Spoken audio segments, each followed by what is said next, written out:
Bienvenidos a nuestra clase Escogidos para Servir de nuestra nueva serie Exhortaciones Pastorales. Esto con el fin de ayudarnos como Iglesia de Jesucristo.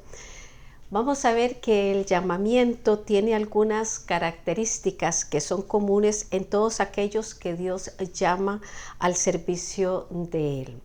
Desde el llamamiento de Abraham en Génesis 12 hasta el de Pablo, en todos prevalece lo que se puede llamar la teología bíblica del llamamiento ministerial, la cual consiste, y lo vamos a ir desglosando de uno en uno, dice la cual consiste, uno, el llamamiento se origina en la soberanía de Dios. No depende de quién es, sino a pesar de quién es. En el ministerio es mucho más importante ser que hacer. Es imprescindible una convicción clara de lo que es sagrado. También se requiere de ser honesto, transparente. Es necesario obedecer. Esto significa estar donde Dios nos pone y hacer lo que Dios nos asigna. No se puede posponer, no lo podemos hacer cuando nosotros queramos, sino cuando Dios dice. Ni se puede delegar, ni tampoco transferir. No es eludible. Y también produce una pasión irresistible de servicio incondicional, tanto a Dios como a las demás personas. Vamos a ver esto en Pablo. Su llamado fue una iniciativa divina para predicar el Evangelio. Esto lo pueden leer en Gálatas 1, del verso 11 al 17. Y la fuerte convicción que tuvo del llamado al ministerio determinó en gran parte la calidad que él brindó al mismo. Primera de Corintios 9, 16, 17. Pablo nunca lo vio como un mero oficio o profesión, por eso decíamos que depende de la convicción, fue como respondió.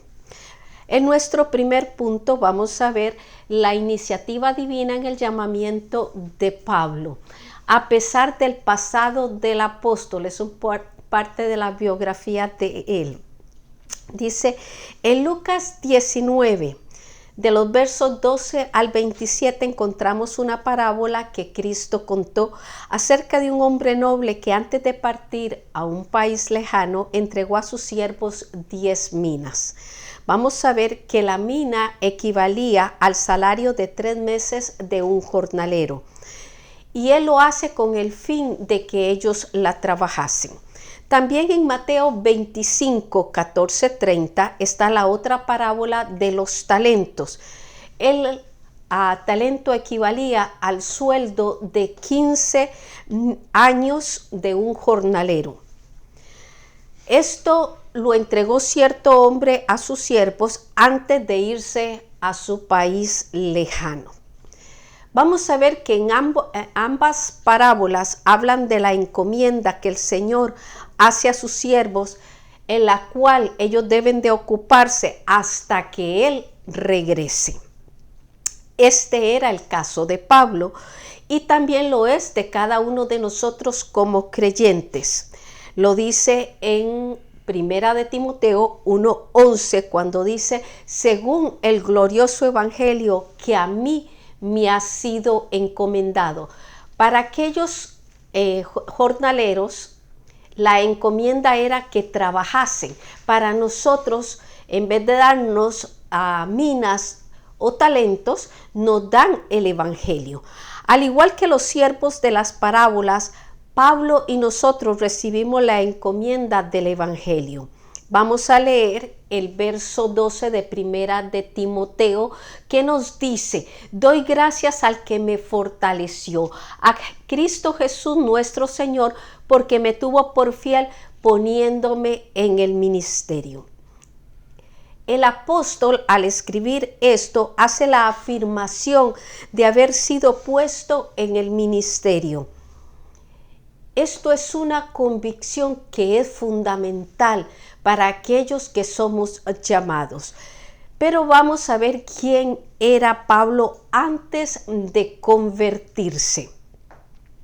En el libro de los Hechos podemos leer algunas referencias de lo que él era. Vamos a ver que era un hombre violento. Aquí les va a ir saliendo mientras yo se los voy a ir leyendo. Que respiraba amenazas de muerte contra los discípulos del Señor. Esto lo pueden encontrar en Hechos 9:1. Hizo mucho mal a los cristianos en Jerusalén, lo dice el 9:13. Recuerde que todo va a estar en el libro de Hechos. Tenía autoridad de los principales sacerdotes para encarcelar a los cristianos, nos dice el 9:14. Perseguía hasta la muerte, prendiendo y entregando en cárceles a hombres y mujeres creyentes, nos dice el 22:4 y el 26:10. Además fue el causante de la muerte de muchos cristianos, nos dice el 26:10. Castigaba en las sinagogas a los cristianos, obligándolos a blasfemar contra Dios, 26:11. Y llegaba hasta las ciudades extranjeras persiguiendo a los discípulos del Señor, nos dice también el 26:11 de Hechos. Punto B. Dice, para mostrar su infinita gracia. ¿Quién? Nuestro Señor. Vamos a ver el verso 13 y 14 de Primera de Timoteo. Dice, habiendo yo sido antes blasfemo, perseguidor e injuriador, mas fui recibido a misericordia porque lo hice por ignorancia e incredulidad. Pero la gracia de nuestro Señor fue más abundante con la fe y el amor que es en Cristo Jesús. Estos dos versos que acabo de leer son un contraste entre lo que es el hombre natural y lo que es Dios. Pablo en el verso 13 confiesa que antes de convertirse, él fue y describe blasfemo, perseguidor, injuriador, ignorante e incrédulo. Pero en el verso 14 testifica de haber sido el objeto de la misericordia, de la gracia, de la fe, del amor de Dios, que es la manifestación soberana de su bondad. Dice Pedro, pero la gracia de nuestro Señor fue mucho más abundante. Esto es una reflexión que él está haciendo para mostrar cómo y de qué manera el Señor lo rescató y en qué condiciones, a través de las características que el Señor tiene, ese amor, esa misericordia, esa gracia y esa fe. Y dice que su gracia fue mucho más abundante. Esta expresión más abundante en griego, voy a tratar de pronunciarlo, y si no ustedes lo van a leer aquí, huperepleonasen. Esta palabra está compuesta del prefijo huper, que dice por encima de, y del verbo pleonazo, superabundar. Esta palabra se usa únicamente en este texto en todo el Nuevo Testamento. Pablo, cuando deseaba enfatizar algo, usaba el prefijo huper. Tanto así que de 158 veces que está en el Nuevo Testamento, Pablo la utiliza 106 veces. Ahora yo voy a citar 3 pasajes, incluyendo el que acabamos de leer, donde podemos ver cómo Pablo pasa de la realidad deteriorada del hombre inconverso a los atributos morales de Dios con los cuales socorre al pecador. Nosotros estuvimos leyendo el verso 13 y 14 y vemos como aquí él mismo dice que era blasfemo, injuriador, ignorante e incrédulo. Es más, cuando ustedes leen Romanos 8:18, dice, yo sé que en mí, esto es en mi carne, no mora el bien. Pero a la vez él contrapone a sus vicios naturales las virtudes que solo están en Dios, que es la misericordia, la fe, la gracia y el amor. ¿Por qué es necesario ver el contraste? Porque lo que estamos viendo es que Dios no hace acepción de personas. Y vamos a ver cómo esto incluye no solo la salvación, sino lo que estamos viendo en la clase de ser servidores de Él.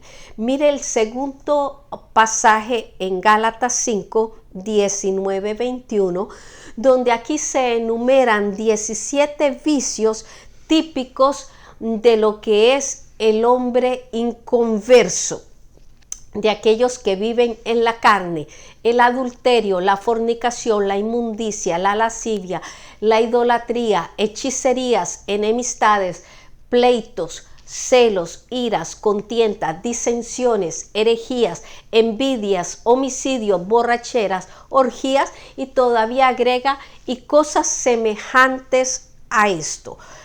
Pero a la vez va a ser el opuesto. Bueno, no el opuesto porque no está hablando del hombre, pero va a ser el contraste con las 9 virtudes que se identifican de la presencia del Espíritu Santo en el creyente.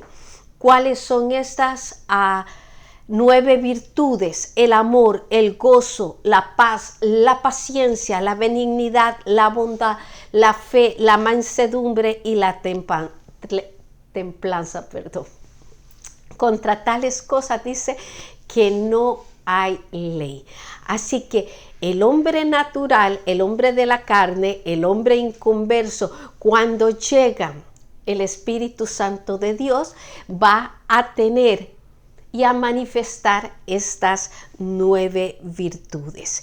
También vamos a verlo en Tito 3:3, donde también se describe la condición caída del hombre natural. ¿Cuál es esa condición? Dice: insensatos, así éramos muchos, rebeldes, extraviados, esclavos de concupiscencias y deleites diversos, viviendo en malicia y envidia, aborrecibles y aborreciéndonos unos a otros.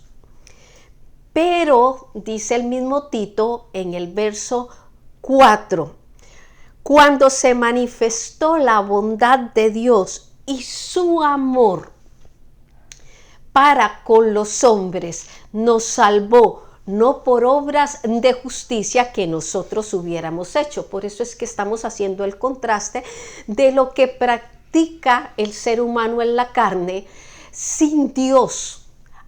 Entonces dice, no por obras de justicia que nosotros hubiéramos hecho, sino por su misericordia, por el lavamiento de la regeneración y por la renovación en el Espíritu Santo, el cual derramó en nosotros abundantemente por Jesucristo nuestro Salvador, para que justificados por su gracia viniésemos a ser herederos conforme a la esperanza de la vida eterna.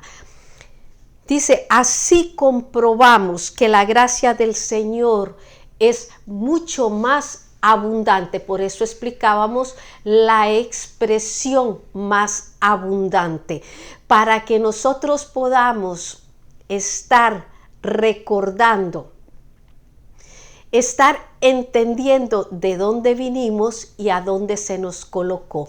Porque cuando esto está presente en nuestras vidas, hay una gratitud que se muestra en amor y servicio. Dice el punto, terminamos el punto 1. Recuerde que estamos teniendo unas preguntas al final de cada capítulo, esto con el fin de afirmar el conocimiento. Estas 2 preguntas que vamos a tener, dice, qué pecados descalificaban a Pablo para entrar en el ministerio. Así que dice que contrapone Pablo a los vicios y a las aberraciones del hombre. ¿Verdad? ¿Cómo nos encontrábamos? Cómo Dios nos coloca. Punto número 2. Dice, un mensaje fiel que todos deben conocer, que Cristo salva a los pecadores. ¿Verdad? Vamos a ver ahora en el verso 15 cómo hay 5 puntos fundamentales de la fe cristiana. Vea lo que dice el verso. Palabra fiel y digna de ser recibida por todos, que Cristo Jesús vino al mundo para salvar a los pecadores, de los cuales decía Pablo, yo soy el primero. Ahora vamos a desglosar este verso para entender los 5 puntos fundamentales de la fe. Lo primero que dice este verso es que la palabra es fiel. Esto lo que hace es la credibilidad en el mensaje. Con esta frase se entiende la infalibilidad de lo que se afirma a la hora que predicamos, a la hora que enseñamos la palabra, y la seguridad con que se puede aceptar. Esto por una sencilla razón, que no lo hacemos por nuestra voluntad humana, sino porque es la palabra de Dios enviada con propósito. Isaías 48 dice así, sécase la hierba, marchítase la flor, mas la palabra del Dios nuestro permanece para siempre.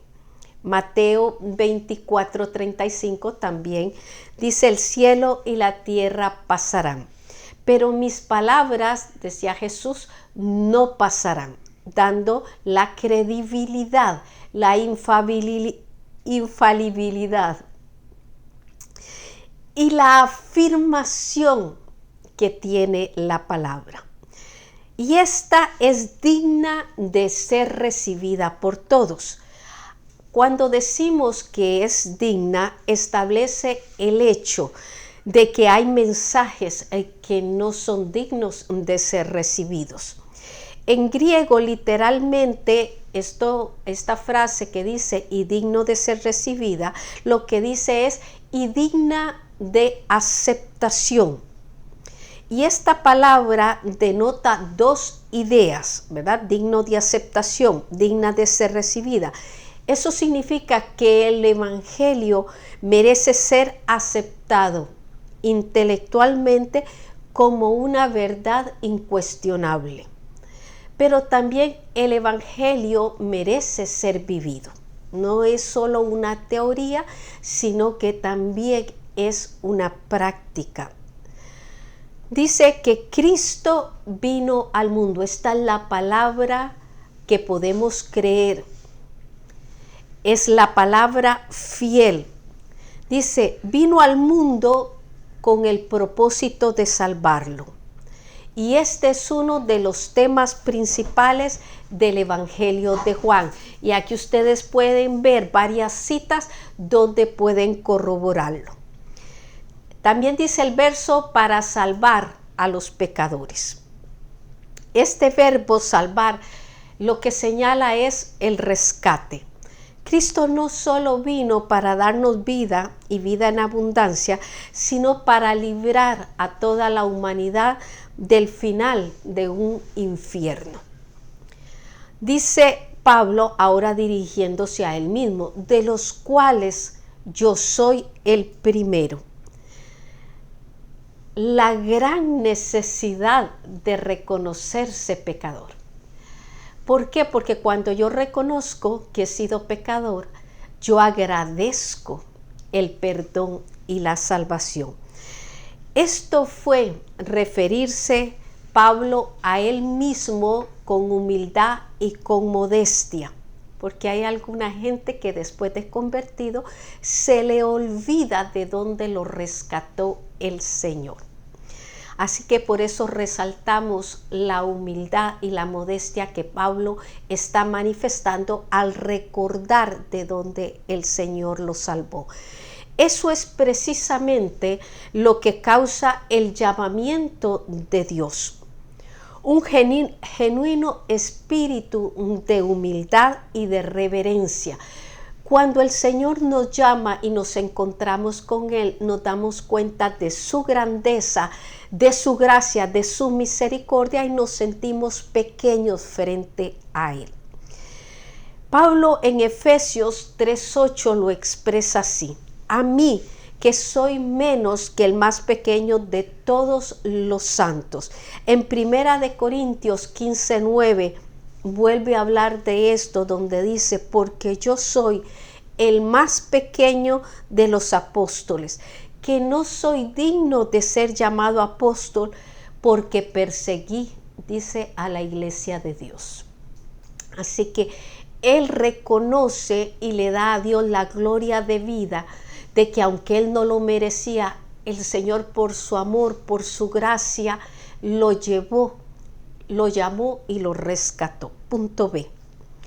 Como Cristo muestra, dice, su clemencia. Vamos a leer el verso 16 de Primera de Timoteo, capítulo 1. Pero por esto fui recibido a misericordia, para que Jesucristo mostrase en mí el primero toda su clemencia, para ejemplo de los que habrían de creer en él para vida eterna. La humildad y la modestia que les vengo hablando no solo encausa el llamamiento, o es lo que causa el llamamiento, sino que logra que veamos la misericordia y la clemencia de la que Pablo está hablando acá en el verso 16, y vamos a ver cómo termina en el verso 17 expresando una alabanza tremenda al Señor. La palabra clemencia, que es macrotermia en griego, que también se traduce por paciencia, dentro de las varias expresiones que se pueden usar con esta palabra, es lentitud para vengar males. Recuerde que el verso dice que el Señor es lento para la ira y grande en misericordia. Así que, dando la etimología de la palabra clemencia, nos encontramos también con la expresión en la palabra, donde dice que el Señor es lento. La otra que tiene la palabra clemencia es longanimidad, o sea que la implica. Es aquella persona con carácter bondadosa, pero además en su camino de logros y adversidades, dice, obra con limpieza de corazón y de espíritu. Así que cuando Pablo hablaba de clemencia, estaba resaltando el carácter de Dios y también la paciencia que había manifestado ante su comportamiento. Dice que esta palabra clemencia se usa en el Nuevo Testamento 14 veces, de las cuales 10 están en los escritos de Pablo, convirtiendo a Pablo en el exponente más prominente de la paciencia o clemencia de Dios. Van a tener que compartir el video con mis perros. Y él dice que la razón por la que Dios le mostró su misericordia y clemencia fue para convertirlo en una prueba evidente de lo que puede y desea hacer con todos. Pero esto no solo se refiere a Pablo. Pablo está hablando algo que todo creyente debe de decirlo también. A la hora que nosotros recibimos al Señor y que nuestra gente que está alrededor puede ver, va a haber un antes y un después. Esto con el deseo de que ellos también puedan saber que Dios lo puede hacer con ellos. Fue un ejemplo, somos un ejemplo, fue un modelo, somos un modelo para el uso de aquellos que han de creer. Por eso se nos llama la luz del mundo, por eso se nos llama la sal de la tierra. Provocamos, hacemos.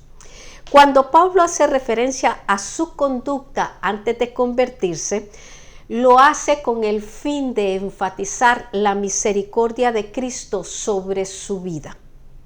Esto es una aclaración. Así que nosotros cuidémonos también de hacerlo con el mismo fin y no de hacerlo con el fin de impresionar o ser sensacionalistas de lo que hacíamos en el estado natural de la carne o cuando estábamos inconversos, porque esto sería, hermanos, alabar la obra del diablo y no la de Dios. Así que con la justicia que Pablo se expresa, porque es parte del testimonio, pero no con la intención de caer en glorificar un estado que no necesita ser glorificado. Lo que necesita ser glorificado fue la paciencia, la clemencia, la misericordia de nuestro Señor. Por eso es que cuando Pablo habla de esto, va a expresar lo que dice el verso 17. El verso 17 es una doxología, así se le llama, que viene a ser una expresión de alabanza y gratitud a Dios por su misericordia. Por tanto, ¿verdad? Por lo que él venía hablando, porque es lo que venía razonando, porque a la hora de decirlo, él empezó a experimentar otra vez y a revivir de estar en un estado al que se encontraba actualmente. Él dice, por tanto, al Rey de los siglos, inmortal, invisible, al único y sabio Dios sea honor, gloria por los siglos de los siglos. Amén. Es una exaltación total a esa gracia infinita. Aquí terminamos con nuestro punto número 2. Recuerde que al terminar cada capítulo los voy a llevar a las preguntas para crecer y ratificar conocimiento. ¿Cuáles son los 5 puntos fundamentales de la fe cristiana según el verso 15? Dice, para que Dios le mostró misericordia y clemencia a Pablo. ¿Cuál debe ser el motivo de todo testimonio? Y de aquí seguimos al punto número 3, que son las exhortaciones a un buen discípulo, que milite la buena milicia. Verso 18. Así que vemos a Pablo describir y enseñarnos que él fue llamado por Dios. También cómo Cristo hace la obra y él mismo expone en su vida cómo se logró. Ahora vamos a ver que alguien que ha sido llamado por Dios, el que conoce la obra, produce un servicio. Por eso dice exhortaciones a un buen discípulo. Verso 18. Este mandamiento, hijo Timoteo, te encargo para que conforme a las profecías que se hicieron antes en cuanto a ti, milites por ellas la buena milicia. Pablo compara a Timoteo en este verso con un soldado.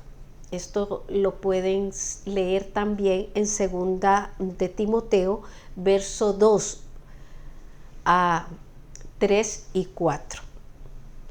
Para el apóstol, el cristiano en particular, el cristiano y en particular el ministro, es un soldado que milita en el ejército del Señor.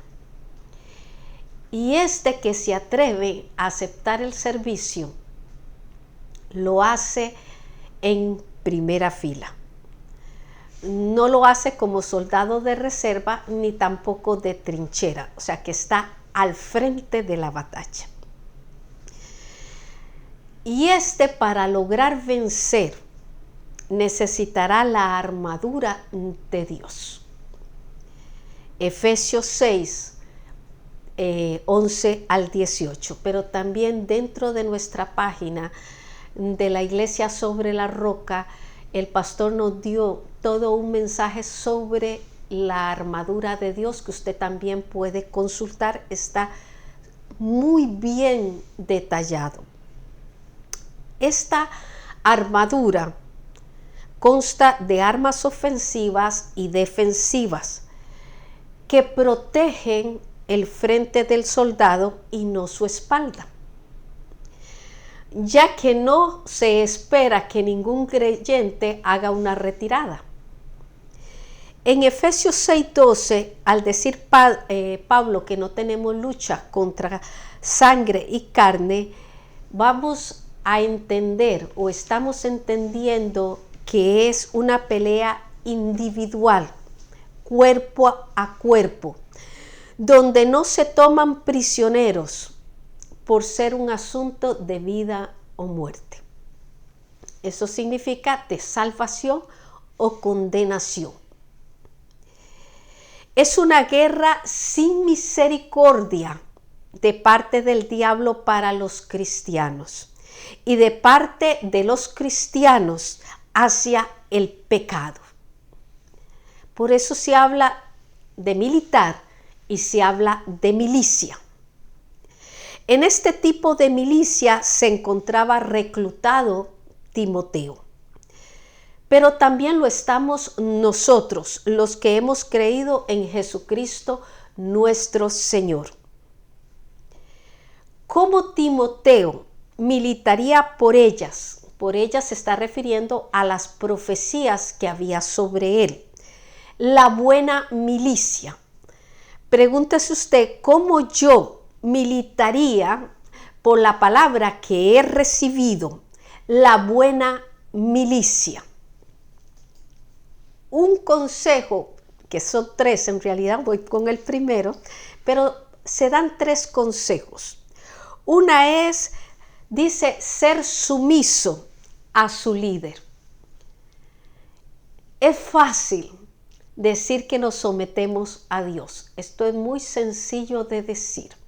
Y a veces he visto en mi poco conocimiento, en mi poca experiencia, que no se dice con el sentido real de lo que significa. Pero yo hago la pregunta, ¿qué tal de cuando nos toca someternos a un líder de carne y hueso? Con cualidades positivas y con cualidades negativas, ¿verdad? Es fácil someternos cuando nos gusta, pero ¿qué tal cuando no nos gusta? Es reflexión. 2.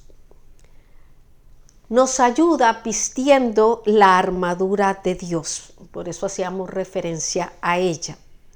Las armas de nuestra milicia no son carnales, sino poderosas en Dios.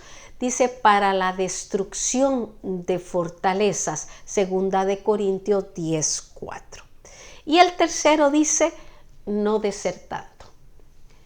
En este caso se pone el ejemplo de Himeneo, Alejandro y Fileto en 2 Timoteo 2:17 que lo hicieron. Vamos al punto B. Dice que guarde la fe y la buena conciencia. Verso 19. Vamos a leerlo. Manteniendo la fe y la buena conciencia, desechando la cual naufragaron en cuanto a la fe algunos. Lo primero con lo que comienza este verso es manteniendo. En griego es un participio en tiempo presente que indica una acción continua, sin interrupción. Así que esto no es del mes pasado, Esto no es de la semana pasada, esto no es del mensaje de la semana pasada. Esto significa todos los días, manteniendo cada día. Dice la exhortación a mantener la fe y la buena conciencia. Vamos a ver por qué. Una, porque son un escudo que el creyente debe de tener. Recuerde que el escudo protege. De no hacerlo, naufragará. Y más adelante voy a darle el significado de cuando Pablo pronunciaba esa palabra. También porque la fe y la buena conciencia nos mantiene confiando en aquel que nos llamó al ministerio. Pareciera evidente que esto fuera así. Pero los que hemos caminado un ratito en la fe, sabemos que muchas veces esto se diluye en el caminar del creyente. La advertencia es que la fe no funciona sin una conciencia limpia. La conciencia es aquello que uno es estando solo. Por eso se dice que el carácter es lo que uno es estando solo y la conducta lo que uno es al frente de otras personas. Por eso aclaramos que Pablo no le pide a Timoteo que se comporte de cierta forma, sino que tenga una buena conciencia. Porque con buena conciencia habrán buenas obras. Quien intenta buenas obras con mala conciencia enseña un deterioro espiritual. Nos damos cuenta que sus palabras no tienen fuerza, no tienen sentido. Aunque hable conocimiento, no hay. ¿Recuerdan cuando le decían al Señor que Él hablaba como quien tenía autoridad? Porque lo que decía lo practicaba.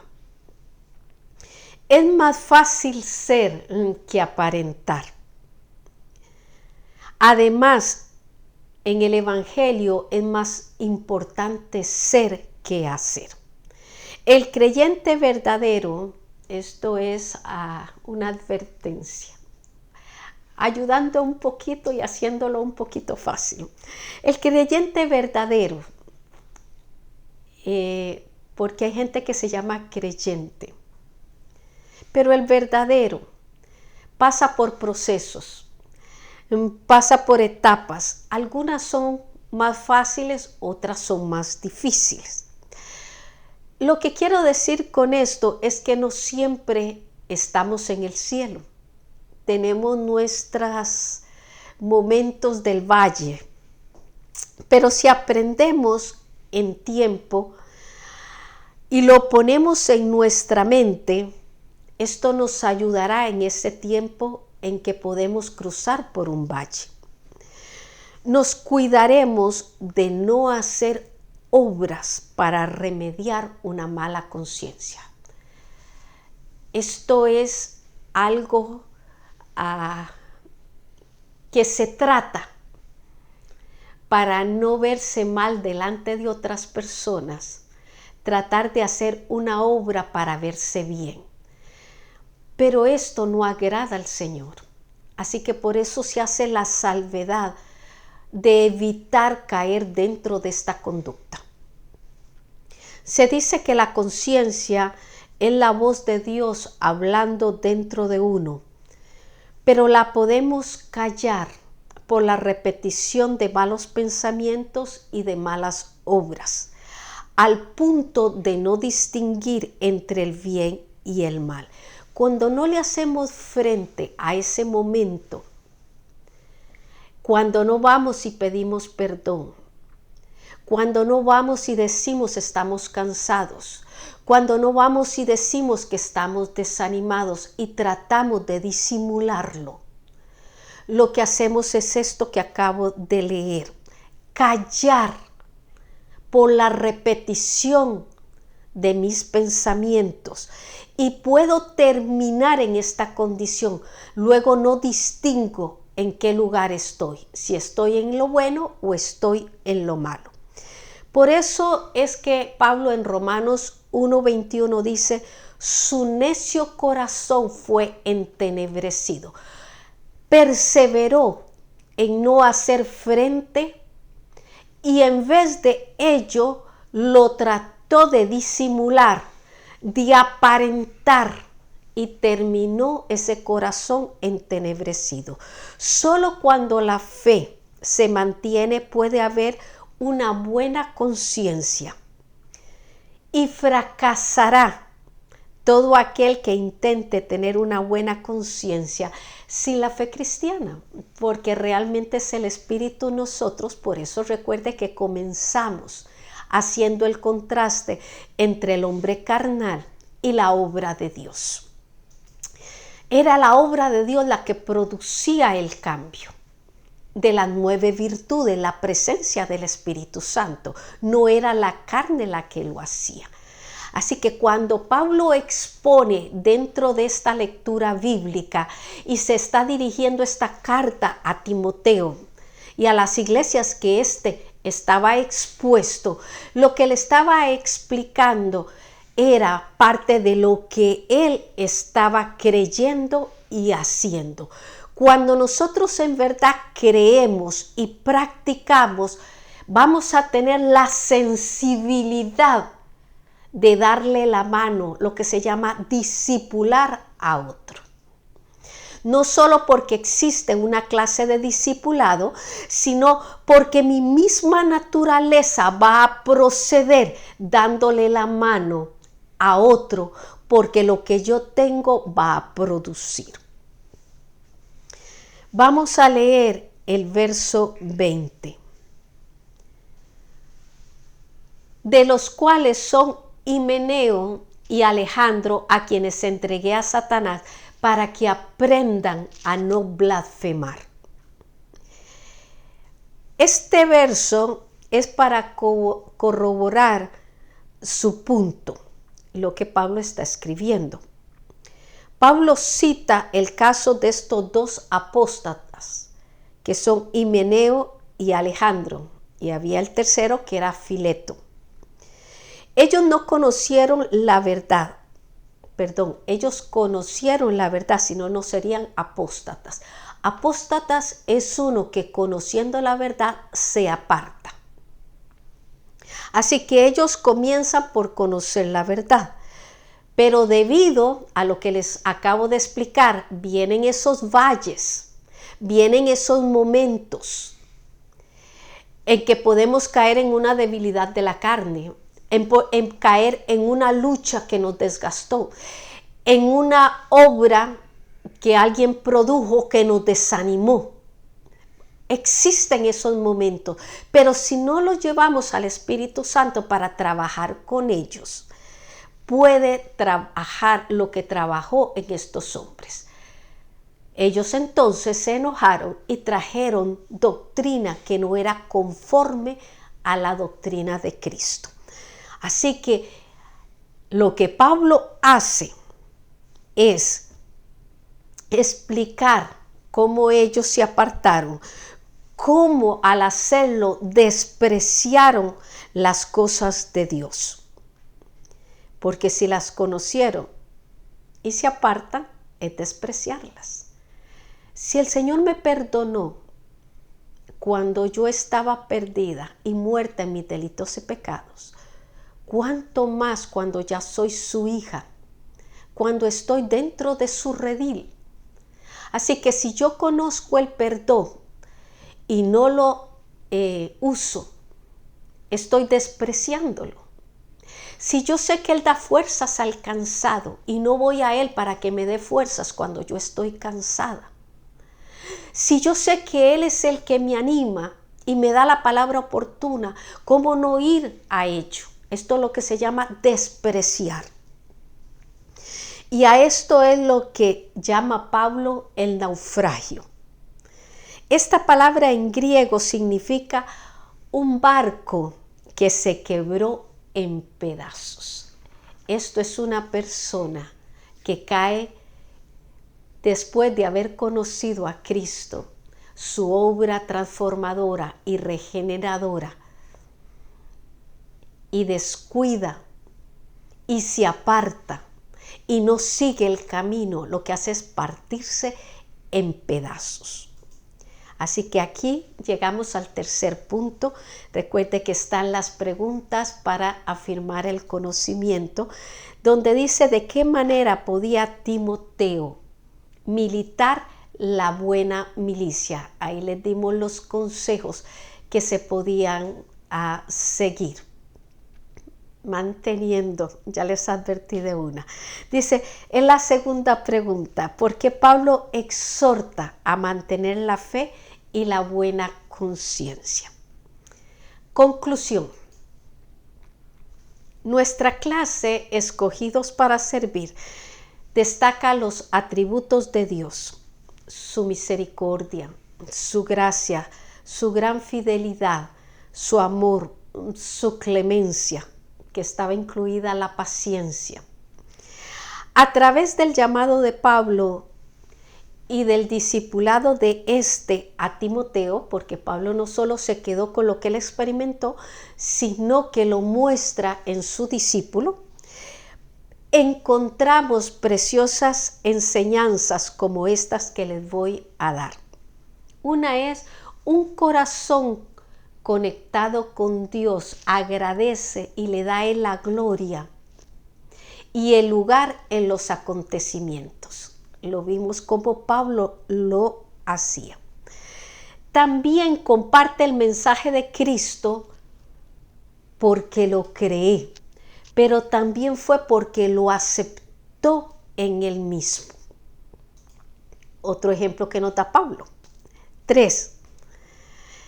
Y ve su regeneración, su transformación como la obra de misericordia y clemente de parte de Dios. Porque les digo, a veces el creyente crece tanto que se le olvida la obra que Dios está haciendo y se queda con su esfuerzo y la exhibición de su conocimiento.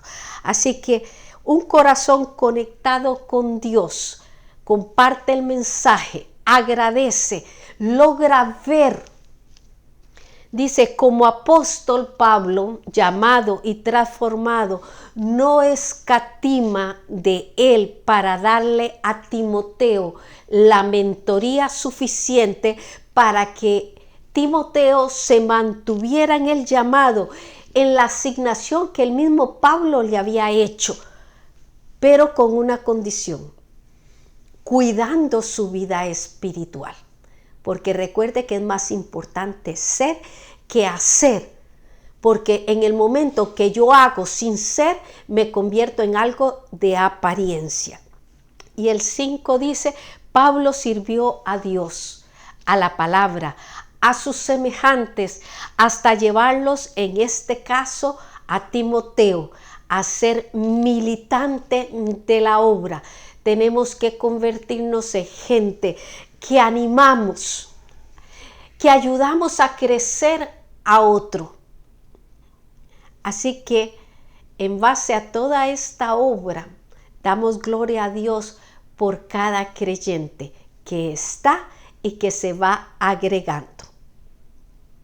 Pero no es solo creyente porque llegó, sino porque nos atrevemos a desear ser escogidos para llevar gloria al reino de Dios. Así que no es ser creyente para decir y colocarme como un adorno, sino porque en base a lo que eso está, produzca ese deseo. Porque vea lo que dice Mateo 9, 37, 38. A la verdad, dice Jesús, la mies es mucha, mas los obreros pocos. Rogad pues al Señor de la mies que envíe obreros a su mies. Así que esta es una oración para hacerla para nosotros y también para otros. Nuestra próxima semana vamos a estar viendo un ministerio de oración. Que el Señor les continúe bendiciendo a través de su palabra.